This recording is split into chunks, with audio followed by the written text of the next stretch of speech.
Bonjour. L'égalité professionnelle entre les hommes et les femmes. Une question récurrente dans le droit du travail. En mars 2018, le gouvernement a annoncé de nombreuses mesures sur le sujet, notamment pour réprimer les violences à caractère sexuel et sexiste.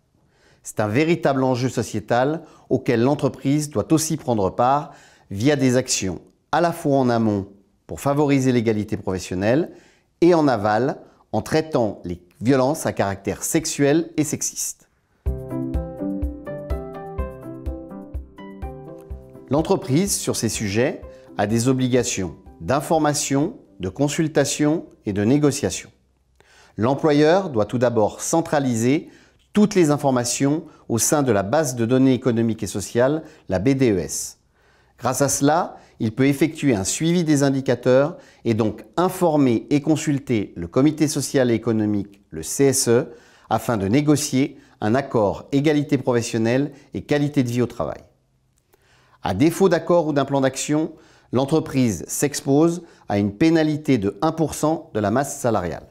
J'ajoute que suite aux annonces gouvernementales dont je parlais en introduction, l'égalité professionnelle entre hommes et femmes va désormais s'imposer aux entreprises comme une obligation de résultat et non plus comme simple obligation de moyens.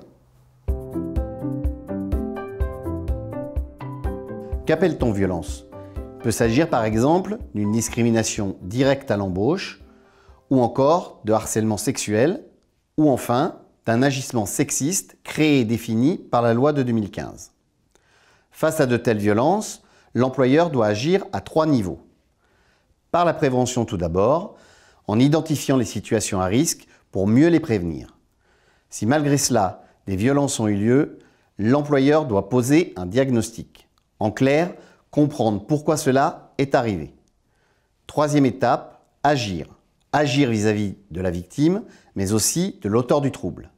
Vis-à-vis de la victime, cela peut être de ne pas le ou la laisser seule pendant les heures qui suivent l'acte de violence, l'orienter vers une aide psychologique, sur un plan plus administratif, remplir la déclaration d'accident du travail. Enfin, surveiller l'apparition d'un stress post-traumatique. Il faut agir également vis-à-vis de l'auteur du trouble, en engageant les mesures de sanction adéquates et en envisageant la mise en cause de sa responsabilité.